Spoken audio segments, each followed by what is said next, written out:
And welcome to Easthampton's school committee meeting. It's good to be here with you tonight. My name is Nancy Sykes and I'm chair of the committee. I want to give thanks, of course, to Public Access Cable, Easthampton Public Access Cable, and especially to our cameraman tonight, Tim. If any of you are interested in participating in being a volunteer for Public Access Cable, please contact Kathy at 413-203-1360. All volunteers are welcome.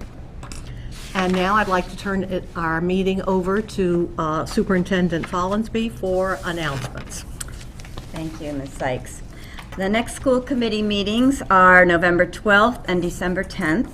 There's a half day of school on Thursday, October 24th, and Friday, October 25th, due to parent-teacher conferences.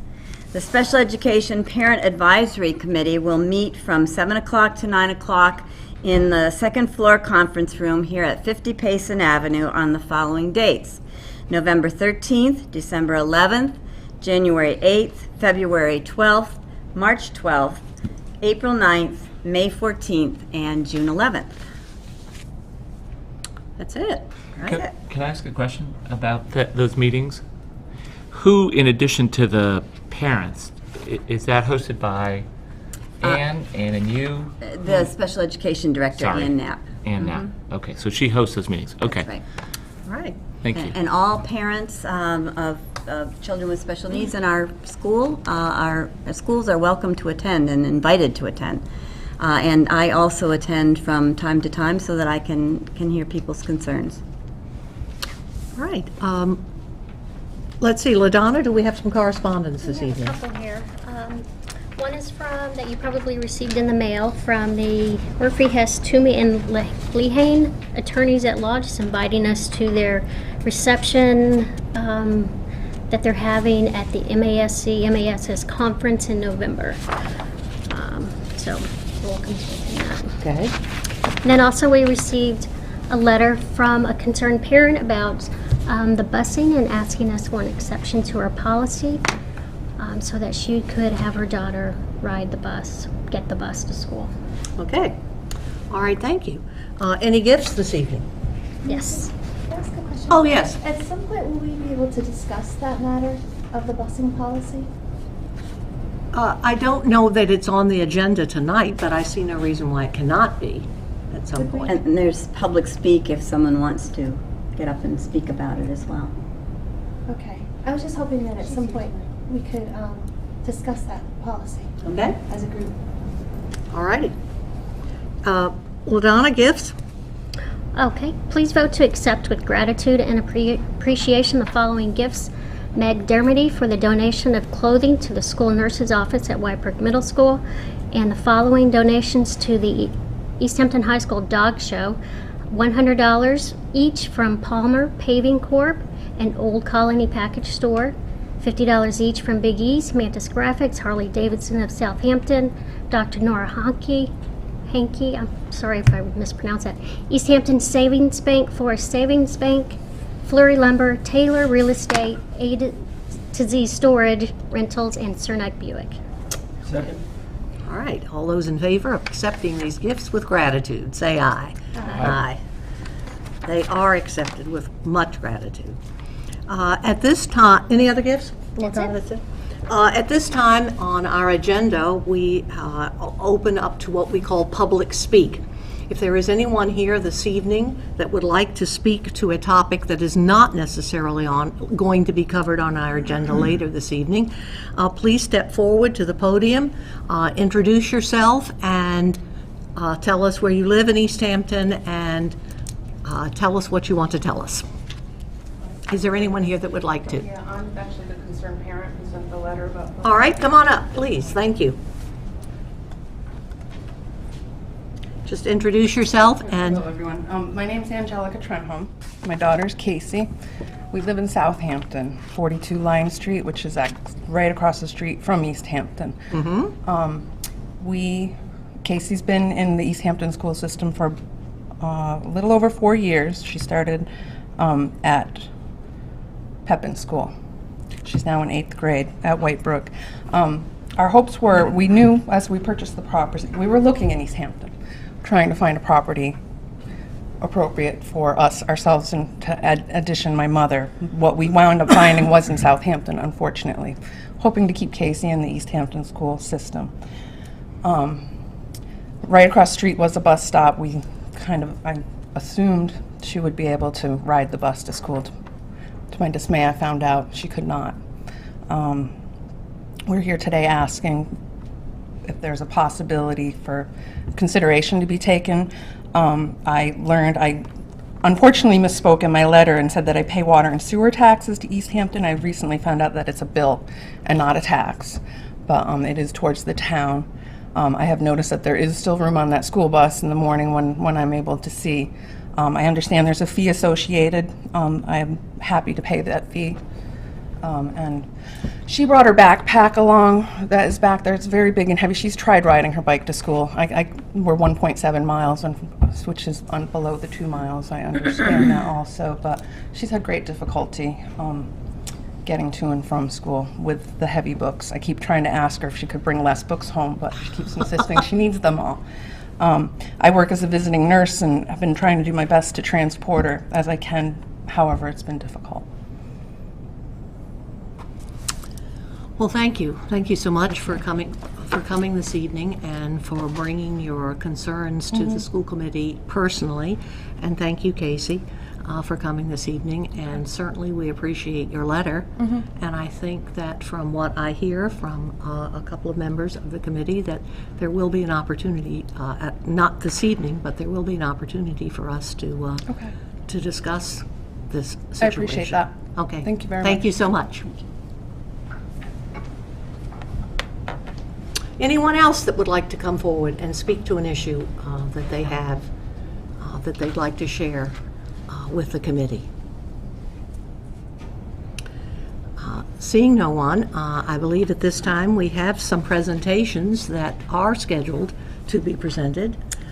So I apologize, but can we just confirm then, because Deb, I'm not... Let me do this. I move that the letter regarding bus transportation be placed as new business at the next meeting. Perfect. Second. All those in favor of that motion? Aye. Aye. All right. Aye. That is Awesome. accepted. Thank you. Thanks, Mike. Okay. Gotta brush up on my parliamentary procedure. Would we get that in the minutes, please? No, I'm kidding. At this time, I believe we have a presentation from the Mass Certificate of Academic Excellence, correct? Yes, we do, and I'm very pleased to present this. This is a Certificate of Academic Excellence Award that's presented by the Massachusetts Association of School Superintendents, and it's designed as an award for academic excellence. These awards are given to high school students who have distinguished themselves in the pursuit of excellence during their high school careers. And it is my great pleasure this evening to present this award to Taylor Dadman. And Taylor, if you could come up, and Dr. Perone, I'm going to ask you to come up too, and we'll present this to Taylor. We'll come over here maybe. And Dr. Perone, perhaps you'd like to say something as well.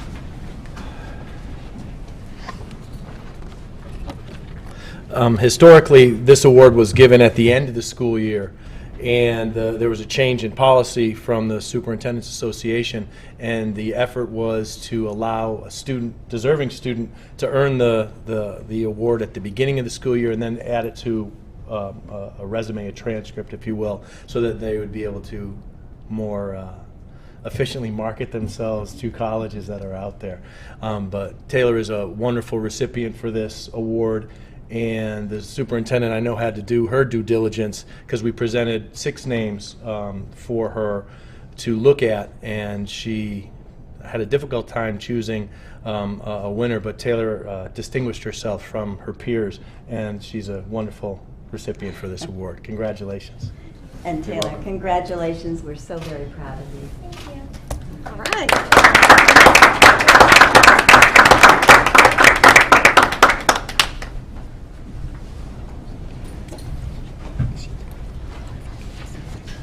Yes.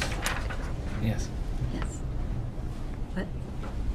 We were just confirming some anecdotes that we knew about Taylor's other academic successes. So. And would you like to share some? Well, I speaking for myself, I know that as a member of the AP U.S. History class that traveled to Washington, D.C. to represent the Commonwealth, Taylor was absolutely terrific. I wish I could remember the detail, but there was a follow-up question where the students have to respond without any notes in front of them. And I thought, oh, God, I have no idea. And Taylor did. And she responded brilliantly, and it sort of shifted the whole mood and was part of a very successful experience that the class had there, and a reflection of the great work that she has done and the great teaching that she benefited from at the high school. So that's my recollection. Well done. Well deserved. Thank you, Peter. Thank you, Taylor. All right, I think that we have another. We do have another presentation. All right. This is. Oh, did you have something? I think somebody. It's totally out of turn. I don't know if it's appropriate or not. May I make one comment about Miss Taylor? Please, Field, go ahead. You don't have to. Just speaking. It's not that formal. I just wanted to say, out above and beyond outside the classroom, Taylor is very active at Pioneer Valley Ballet, and I know my daughter is a huge follower of Taylor. She's a great role model for kids, especially young Okay. kids. Thank you. Thank you. All right. We're proud to have Taylor as one of our students in our high school. Okay, let's go on to another exciting presentation. And this one is going to be by Chris Taggart, who's a member of the collaborative in Northampton. And he's going to talk to you about some special news about our after-school program. So, Chris, could you come to the podium, please? Thank you for having me tonight. I appreciate it. So I'm Chris Taggart. I'm with the Collaborative for Educational Services, and I run the after-school department and have for 7 or 8 years. And involved in that is a lot of grant writing to get school districts like Easthampton an after-school program for multiple years. And recently, we have gone through another competitive cycle where the bottom line is we have 4 programs in this district, all of which are very good. One at Maple Elementary, one at Pepin Center, one at Whitebrook, and another at Easthampton High. And when awarded one of these grants, you have a 3 or 4 or 5 year grant cycle, and when it's done, you compete at an extreme level against many other programs in the state to get refunded, and over half of those programs that compete are cut completely. And 3 of the 4 programs we have in Easthampton have achieved that status where they bump up with a stiff competition, and that was something I wanted to congratulate Easthampton for having here. It's not easy to do. So again, I want to congratulate you for having top-of-the-line after-school programs that are run through this partnership, and they are deemed some of the best in the state by the Department of Elementary and Secondary Education. It's determined through data, site visits, and a lot of collaboration and partnerships. 21st Century Community Learning Centers are programs that are designed to serve a blended population of students, 40 to 60 an afternoon, and of which the majority need to be students who need to improve on MCAS. And they're not really meant to be tutorial support, though that can certainly happen in a program. They're meant to engage learners in hands-on learning opportunities like community service, service learning, project-based learning, hands-on inquiry-based learning opportunities. Unlike Taylor, I do need notes. And I just want to give you the lowdown on some of the programs and some like real detail on what they do, and encourage you to visit them at any point. And if you want to see the most eye-popping program, because we have an artist who runs it, go to Maple Elementary. And I would love to give you a tour, or you can just show up, but they're all good. The first program I'd like to describe is the oldest one in Easthampton, and it's the Whitebrook Middle School program called the After Zone. It was awarded a 5-year cycle. It was the first grant that I wrote in which I received an award, which was exciting. And that cycle concluded this past August. So they engaged in that highly competitive process on, would we be refunded? And it would be a 3-year cycle, and it's kind of an all or nothing situation. So over 50% of the other recipients, whether it's in I'm just naming cities, Boston, Fitchburg, Worcester, wherever, received cuts. And this program made it. So they, as of September 1st, have another 3-year grant cycle and are considered exemplary. And it was interesting, the day that I found out, because I literally look at the DESE website repeatedly when I think the award will come out, I had a random email from a parent whom I had never met before, but he had found my information saying, do we need to galvanize a group of parents to pressure the department about this? And I was able to tell him that day, no, we got it. And he said it was the best Friday afternoon news he had received in a long time. So if you're watching, thanks for the email. One excellent program that the White Brook or After Zone offers is an enrichment activity called Build the New White Brook. And this program addresses math, so we have to come up with creative ways to engage students who scored level 1, level 2 MCAS math in this hands-on opportunity that they find interesting. So students in this particular course, which lasted throughout the entire year, addressed questions before they could design, such as how many students do we have in the school aid program, what should be our average class size, how many subjects does White Brook offer students now, therefore how many classrooms will we need. And when they get through all those questions, they then go into a design process. And based on their research, they compiled, they're ready to start designing their new school using software that's already on some of the computers in the computer lab. Students have the freedom to design their school the way they see fit and to incorporate rooms and entities that they think are needed. It's an exploration. It's a process that allows for inquiry in their attempts to create their own blueprints, and they find challenges along the way. And a lot of this bumps into math, is unavoidable, as they create a functional school building. And the final stage for this is actually creating the blueprint. And they use these plans to start building their prototype, and the school is divided into sections, and the students work in teams, etc., using graph paper and following a key that shows how many squares are on it, etc. And I won't get into the rest of it, but this was deemed by the person in charge of this funding source, and she critiques. Her name's Carol Resnick. She said she considered this activity something that she wants the employee who works in this program to share with the rest of the state. To be exemplary means you give back to other programs in the field. So that is something that we'll be doing. She'll probably, this employee will probably go to some state workshops and give back. So that was exciting. The two other programs that are at this level, but they achieved it last year, are the Maple Elementary program and the Center Pepin program. The Pepin program works on English language arts, and they have adopted a service learning model, and it's pretty interesting. Last year, the youth actually vote on a name for the program each year, or the names of teams that they're on, and they call themselves the After School Investigators. And they worked on a Kenyan water project that went from January to June 2012. You might have heard of this. And the goal of the project was to collect money to build a water well at a Kenyan village school. And about $2,500 was raised. And this project led to hands-on projects learning about Kenya and Easthampton as villages, water and weather patterns, geography, mapping, flora and fauna in Easthampton and Kenya. And maybe the most exciting piece was the program brought in a special guest, a marathon runner from Kenya, who had all sorts of artifacts from his village and photographs from his village.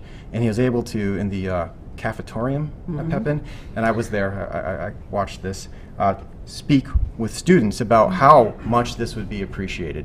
So that really drove it home, and some families attended the event as well, on how important the work they were doing at that time was. And so that's the kind of model that the Pepin program runs. The Maple Elementary program, same boat as Pepin, they made the cut.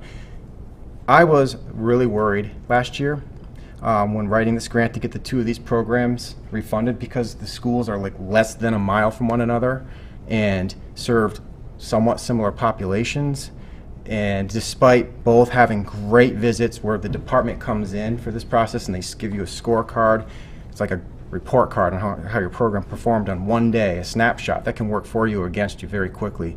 I thought what they would say when the grant award was put out was, they're both good, but we have need throughout the state.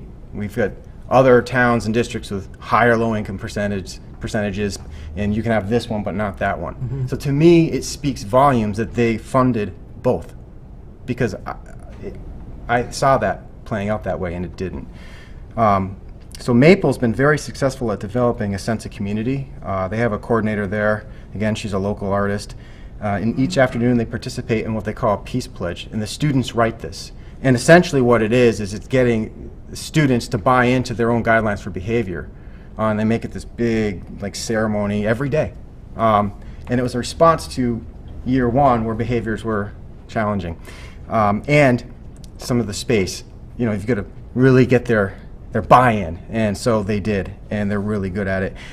In addition, again, if you could go there and check it out, they get these incredible art stations and learning stations that happen during snack time. That the materials are eye-popping. I can't explain it in full. We had a local representative visit Cybeck, and he loved it. So again, check it out. They got enrichment activities like karate, cooking, an inventors club, world art, girl power, horseback riding, theater, clay creations, garden club, and even a dance video club. And that's all right now, session one, and I left a few out. So I invite you to go see that one. The last program I'll describe for you is at Easthampton High School. It's been there for 3 years, and it now faces the adventure of its let's get refunded. This is the final year of a 4-year cycle. We will have our state visit. We will get our scorecard. I will compile data, years worth of it, and the grant writing will begin. This program has steadily grown over the past 3 years. Getting high school students to attend an after-school program is much harder than getting students at the elementary level. Some can literally get in their car and drive away. But data shows we get more students attending more hours each year successively. And really the big deal is how many hours are logged in participation. And some of the things that we have done there and been successful at is working with a high school guidance department and Dr. Perrone. Some students who qualify can recover or earn credits. Those details on how can be reviewed with conversations with the site coordinator or guidance, because there are particulars around that. But essentially, it helps students feel the motivation to attend, and that has helped. We've got some pretty excellent activities there too. We have automobile maintenance, where they learn, and I've watched this course in action with a certified mechanic teaching the basics on air pressure, in the tire, and this is a program that deals with math, and he's also a certified accountant. So he has a whiteboard that I donated like this, but bigger, where he puts up the math problem of the day that's right on that zone of proximal learning, or where it's challenging for students, and they have their own whiteboards trying to figure out this problem so they can go work on the car. Right. Yeah, it's for a little while I was observing, it's like, well, they get it done, but the motivation to get to the car was enough that they persevered through the problem. So that was interesting to watch, and it's a good course. We also have high school youth mentoring younger youth, because we've got this infrastructure in Easthampton where we've got a bunch of after-school programs that we can literally have high school students, when possible, go to Whitebrook, or during the summer help out with Maple Elementary or wherever, and be like counselors in training. And that has been successful. Now with the new facilities, which are beautiful, the fitness, wellness, and weight training course is successful. From what I've heard, and I haven't seen it yet, youth are literally working side by side with staff. That it was like, just because after school book the space doesn't mean you can't come in and work out. We want the adult to youth relationships. And from what I understand, the teacher, Ms. Dunn, everyone has a folder and they're charting out their workouts. So that's nice. We have a college essay writing course, which is helpful. We have math tutorial support that targets young adults who need to improve in math with a highly qualified staff person. And there's this exciting rock band club I've been hearing about that might even be holding a regional competition where other rock bands come and who will win out the day. So I'll be going to that evening event, checking that out. So I just wanted to congratulate Easthampton. If we have our way, all 4 programs will be exemplary.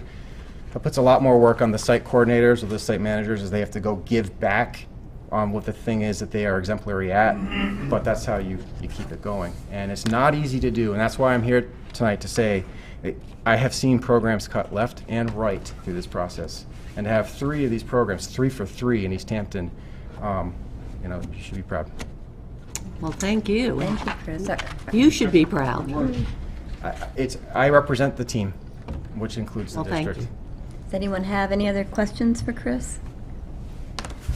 And Chris, I think that was Marge Revord active in the Kenya project? Do you- Yes. Yes, so I talked with her this summer, and she shared some information with me, and it was really so exciting. And I asked her if she would come and give a presentation to the school committee on the project, because it really was a remarkable project, and she's agreed to do that. So we'll get her here for one of our sessions. It'd be nice if we could get all of them, get Marcia here as well. And Yes, yeah, Oh, the site coordinators? yes. Oh, that would be Have them great. each come and Yes. talk about something. They're really incredible. Yeah. I think it was Marge who brought in the marathon runner.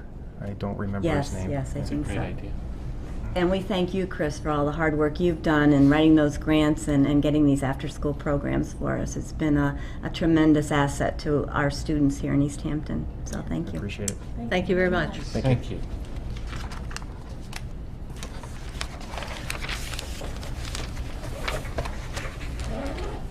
All right, I think that it's not quite as exciting, but we better go to some subcommittee reports. Finance, No report. policy. Policy, we did meet on September 26th. Just carry on, what's going on. I just want to catch something. If you don't mind, No, keep going. We had a meeting on September 26th to discuss changes to the bullying prevention policy and district bullying prevention and intervention plan. We were advised by the attorneys for the MASS, Mass Association of School Superintendents, to make some legal changes because back in January, the state legislature made an amendment to the bullying state law, which required us making some adjustments in the wording to our policy, which will be carried over into the prevention plan. So what you see in your packet are the changes that need to be made to the policy, policy JICFB. So basically, this would be our first reading to accept those changes. All right, do I hear a motion to accept the first reading? It has been moved. Second. All those in favor of accepting the first reading of the policy on bullying, JICFE? B. Say aye. Aye. All those opposed? First reading is accepted. And I think did we accept the minutes? We don't have to. Okay, all right. CES update.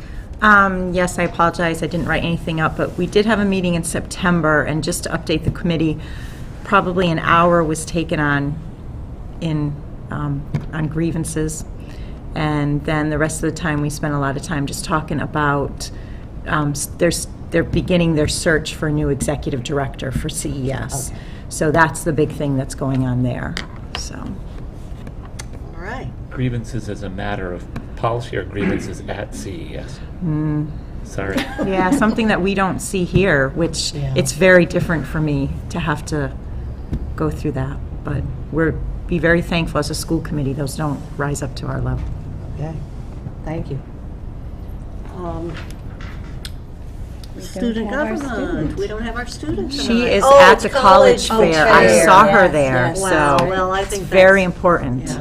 Yeah. And I think we can announce, can you announce what the college fair Yeah, was? it's very exciting. Oh, it's packed. It's absolutely packed, right, Deb? I mean, it's very exciting. There's so many colleges up there right now, and it's exciting to have it in our school, actually, because I even heard some people saying, "Oh, this is their new school," and so that was great. All right. But yeah, it's a great opportunity for the kids to go and talk to those schools. I Right. think it's 150 colleges that are there. Wow. It's a remarkable event. I had heard that 24 different area high schools were invited. So I'm not exactly sure those numbers are perfectly accurate, but that's what I had heard and what it looked like on the program, and the place is packed. And did you find it overwhelming at first? Yes. Yes. Yes. In a good way. Yes. In the gym. Yeah. All right, that's fun. And Jordan was one of the students who contributed her time at the mayoral debate last week, so her civic engagement persists when college application process doesn't get in the way. Okay. And it is a nice opportunity to have more people come and see our wonderful new high school. Maybe we should adjourn and go on over. That actually sounds like a good idea. Okay. All right. I think then, Superintendent Follansbee, it's up to you.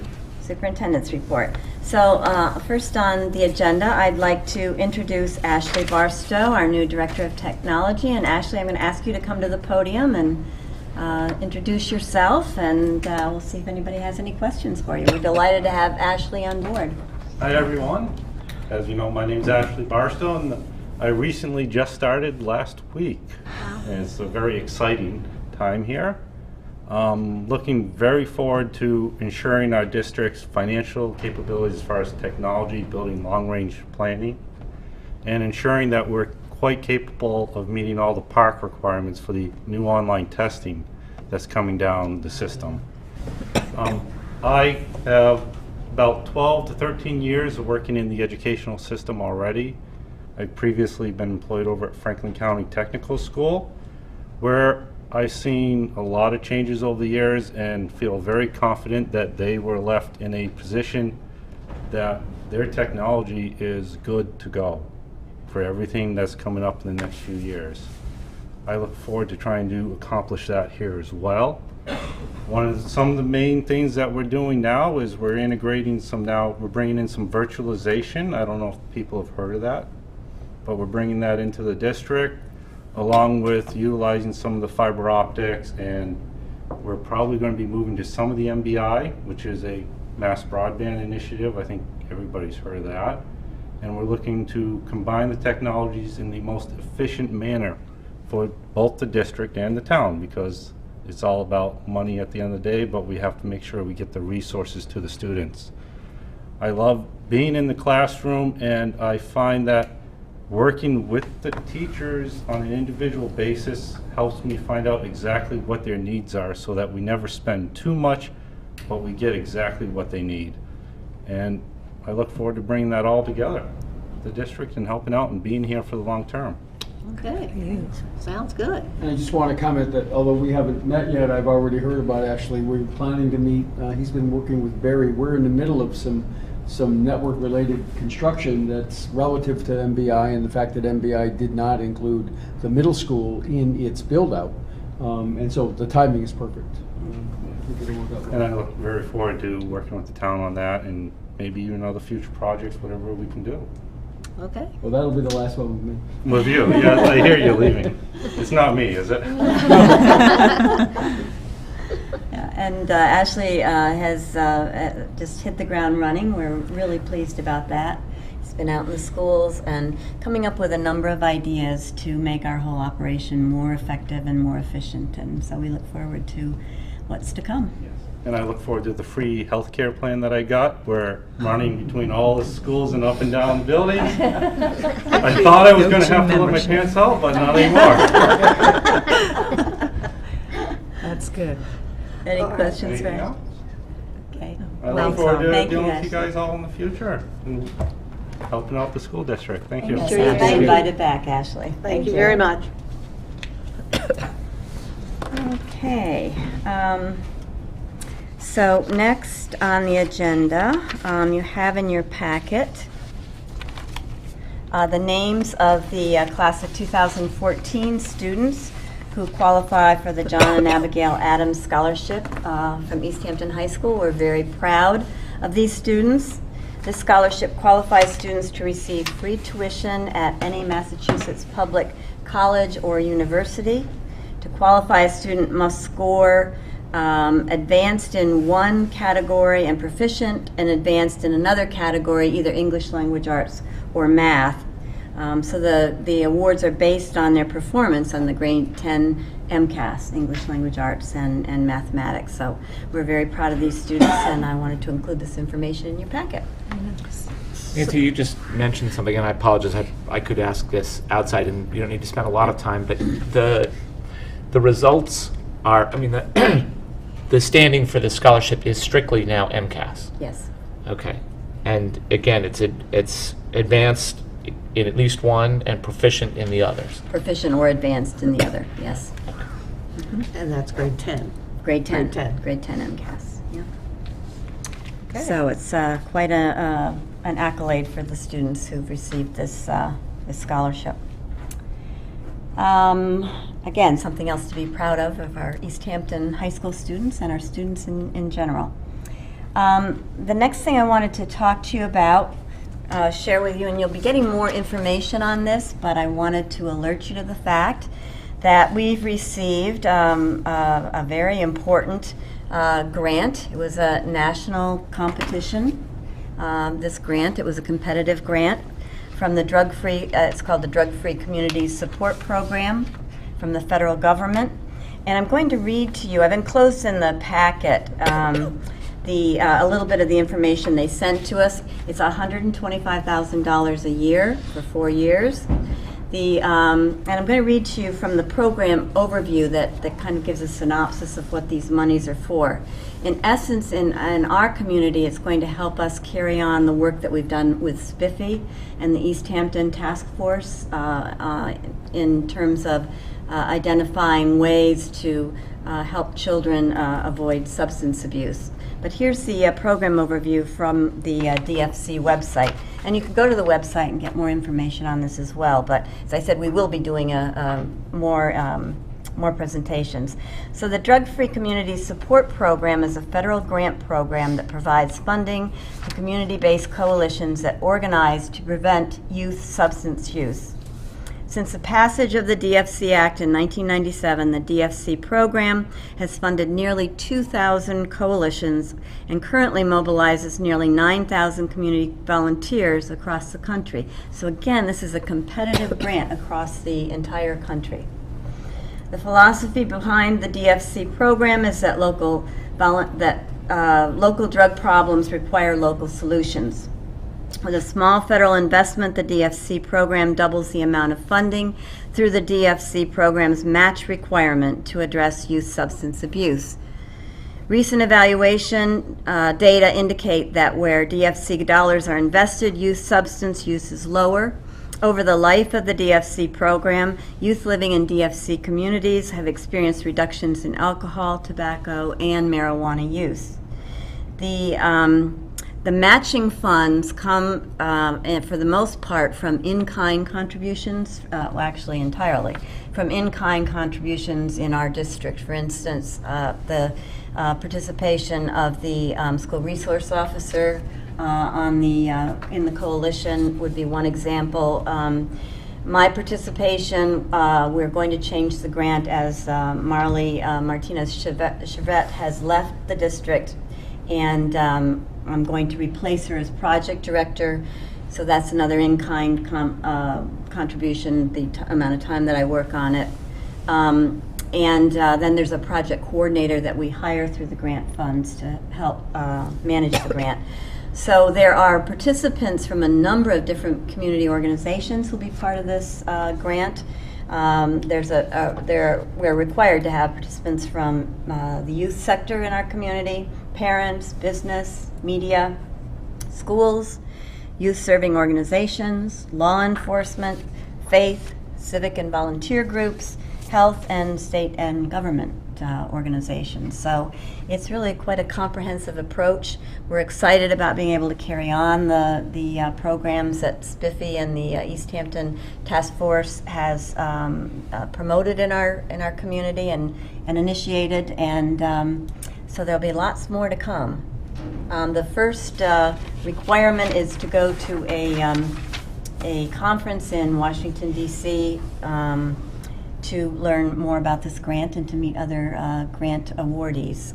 That's in December, so I will be attending that conference along with the program coordinator once he or she is hired. So we will ask for people to come and give you more information as we learn more about it as well. So I think, again, it's just a wonderful opportunity that's been presented to our school district and our community at large.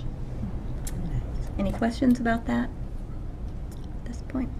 It's an incredibly detailed grant, and the goals, it's such a fascinating contrast between reducing something within 30 days and then some of the goals are so narrowly time focused and then others over the trends. And it sounds like there's a great deal of work with the other public officials in the community. Right? The people who are responsible include people from the Chamber of Commerce, the police department. It looks like this is going to extend well beyond just the Easthampton Public Schools, and it's really going to be part of a community-wide effort. Absolutely, and that's the intent of the grant. And we received exemplary scores on each part of the grant, so it really was quite an accomplishment. And the Spiffy people, Heather Warner and Sue Cairn, certainly did a lot of work to help us get this grant, so we're very pleased about it. Nancy, what if any involvement does the high school SAD group have? They will be an integral part of this coalition. It sounded like a lot of the activities they were promoting in this timeline are things that SAD spoke specifically about doing last year. And things that have been in our community and in our schools really for quite some time, and I think that was one of the reasons that we were awarded this grant, because we already had a good active program in place. So. And it is inclusive. I mean, the Spiffy activity and the SAD activity, it's all tied together. Right, definitely. All integrated. So more good news. And then the final piece of my report is the update on enrollment, the October 1st numbers. And our enrollment has stayed pretty stable in the elementary schools. Sometimes the numbers have moved from one school to another, and at our high school.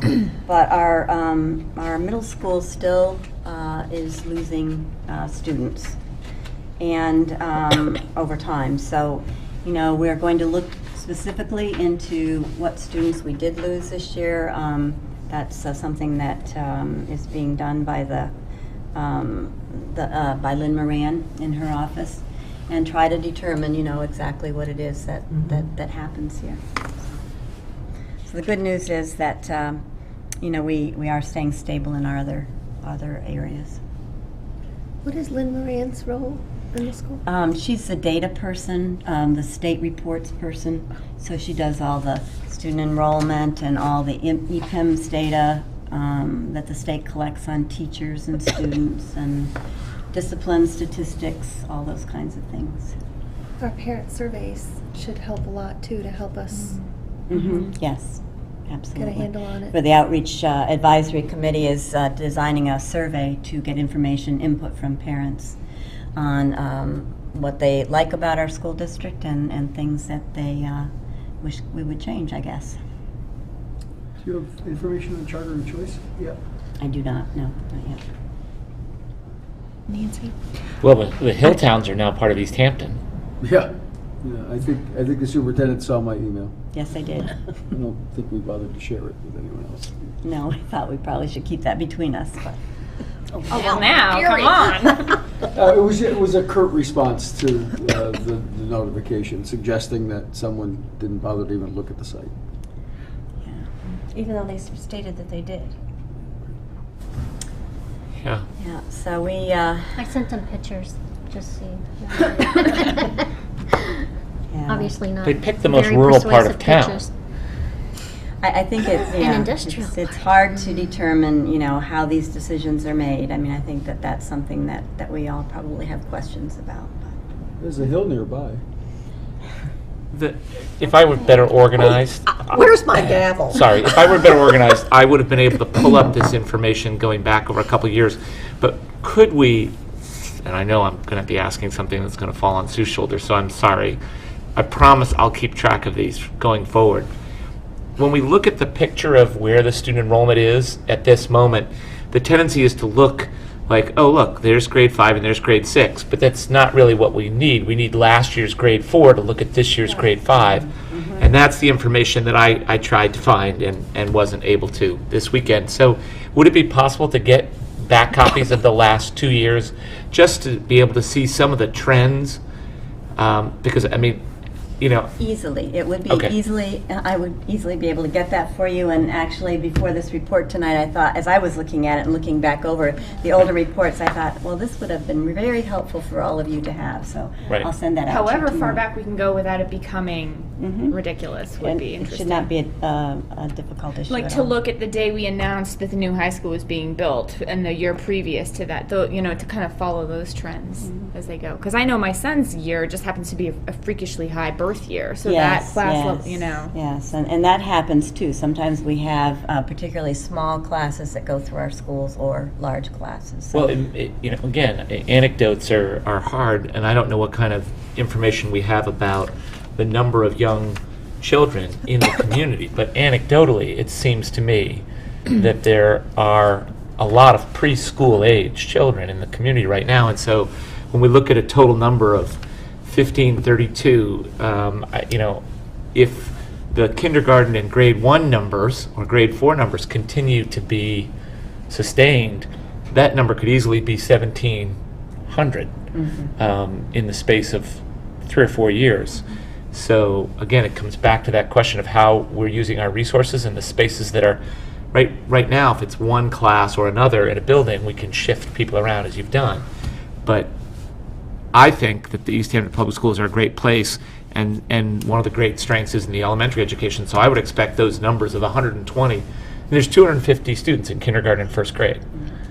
You know, 125 student average all the way through the system gets us to a much bigger number than we're looking at right now. Lori? Thank you. And this it will kind of follow into what Peter just said. I'm wondering if I could ask if at some point we could have some sort of discussion regarding, in particular, like the grade 4 numbers. I had actually had a conversation with one of the district teachers and with the challenges that they're having with that grade 4. And in light of the fact that we definitely do want to keep them into grade 5, whether, you know, I want to just put it out there, if it's something that maybe the principals could come and just tell us, how's it going with that huge grade with all those kids? Because I know that there are some challenges, and I think maybe we should know about it as we go into the budget process too, so we can help support whatever it is you all need for these kids as they continue to go through. And then with the grade 1 being big too, but I'm just wondering if that's a discussion we could have with somebody, and just so we're aware of it. Certainly, and I'll just tell you briefly now that we've been meeting on a regular basis about the grade 4 classrooms because they are large, and you know, if we had had the funds, we probably would have made another section of 4th grade, but we simply didn't have the funds to do that. So we are putting a number of interventions into place in those grades so that there are smaller groupings for instruction. We just had a meeting about that today, a lengthy meeting about using the support personnel we have to, during math and writing in particular, when the teachers would like to be able to work with small groups, to be able to accomplish that. So we are working on ways of dividing those larger class sizes into small groups for instruction. And I will keep you informed about it along the way, and you know, we can bring that up as questions that you have at any point in time. Yeah, I think it's a really important conversation because I think we're going to revisit it again. This first grade class in particular, I know the percentages of special needs children and children that are requiring additional supports are much higher percentage-wise than even this grade 4. And this grade 4 has been not struggling, maybe too strong, but certainly it's required more attention because of the higher number of students. So you see that higher number in grade 1 coupled with the additional support they require. We definitely, you know, rather than crisis management, to try to take some kind of preventative action. I mean, one of the challenges that we face is that our title grants are diminishing. We've used the title grants to fund support personnel, you know, to support the students who need that extra support in reading and math.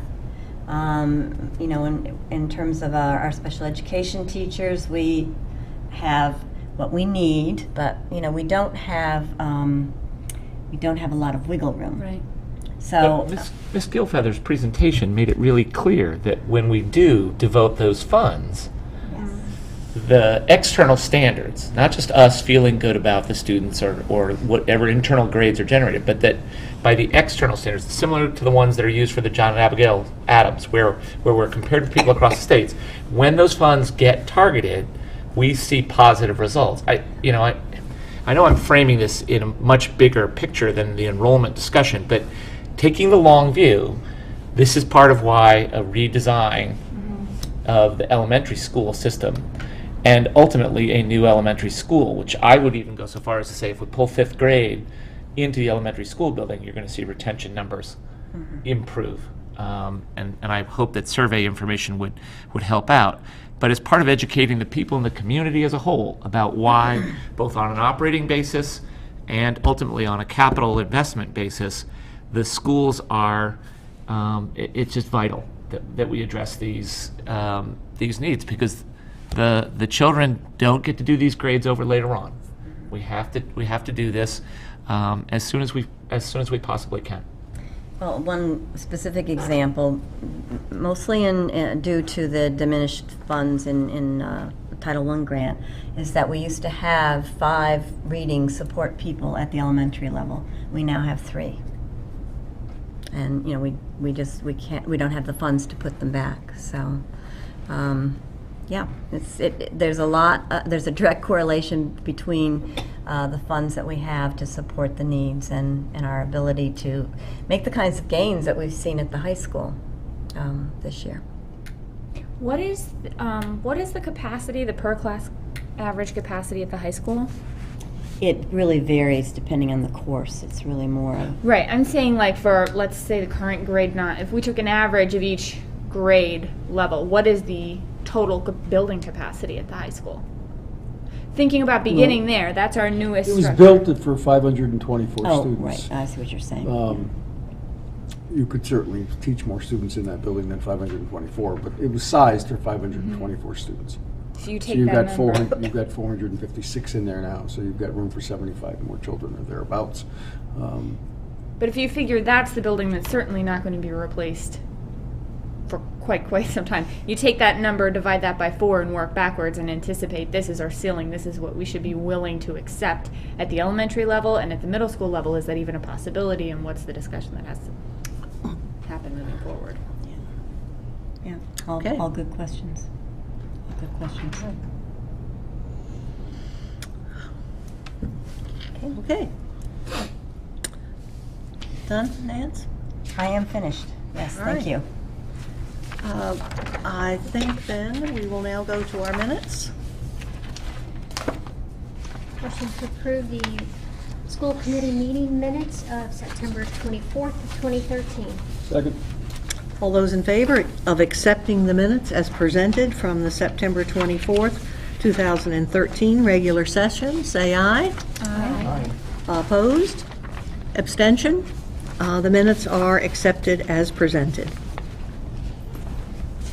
Warrants and payroll. Yes? Move to approve the school payroll dated October 3rd, 2013 in the amount of $459,907.63. Second. It has been moved and seconded to approve the school payroll dated October 3rd, 2013. All those in favor, say aye. Aye. Opposed? It is approved. Move to approve the accounts payable authorization for payment dated October 3rd, 2013 in the amount of $277,466.04. Second. It has been moved and accepted, it has been moved and seconded to approve the accounts payable authorization for payment dated October 3rd, 2013. All those in favor? Aye. All those opposed? It is approved. Move to approve the school payroll dated October 17th, 2013 in the amount of $471,396.81. Second. It has been moved and seconded to approve the school payroll dated October 17th, 2013. All those in favor? All those opposed? It is accepted. Approved. Move to approve the accounts payable authorization for payment dated October 17th, 2013 in the amount of $199,385.08. Second. It has been moved and seconded to approve the accounts payable authorization for payment dated October 17th, 2013. All those in favor, say aye. Aye. It is approved. Thank you, LaDonna. I believe we have a budget transfer request. Just one second, Peter. Move that the school committee approve a transfer request in the amount of $7,045 from special education general supplies to special education contracted services. Second. All those in favor of approving the budget transfer request signify by saying aye. Aye. Aye. Opposed? The budget transfer request is approved. Peter, you had a question? I'll be really quick because I know our next item is important. If we invest more funds in reading support in the elementary school level now, we increase the likelihood that those students will score better on their 10th grade MCAS. So if you follow the bouncing ball, the parents who don't have to spend $20,000 or $25,000 or more by then on in-state tuition can spend that money in this community, on their housing, on their cars, shopping in the stores. There's a long-term payoff to providing the operating revenue so that we can have the staff in our schools, because, and I know that benefits those individual families, but we all benefit when those folks spend that money in the community in any other way. The costs of education are so significant. I guess I'm just taking the opportunity to, again, I know that we had a vote as a community in the past, but when we look at this question again in the future, and we're going to have to look at it again in the future, I think this is another place where there's a logic. If you're patient, if you're willing to invest now in second, third, and fourth graders for a huge payoff, for those who speak in dollar terms, right? You know, a teacher costs us $50,000 now, generates 4 years of tuition-free, increases the likelihood of 4 years of tuition-free college education, which could be $100,000 that that family would have available to devote to other kinds of economic activity in the city of Easthampton. So that just seems to me, from what we saw tonight, is a concrete way to thread the points together for folks who are concerned about whether spending more money. We saw from Ms. Gilfeather's presentation that when we spend the money, it works. The data's there. And we also saw tonight some of the benefits of having received a terrific educational experience in Easthampton. That's a long list of kids who are eligible for those. So thank you for your indulgence. I just wanted to make that point before we adjourn for the evening. All right, thank you, Peter. Do I hear a motion to adjourn? Motion to adjourn? Second? All those in favor? Aye. Aye.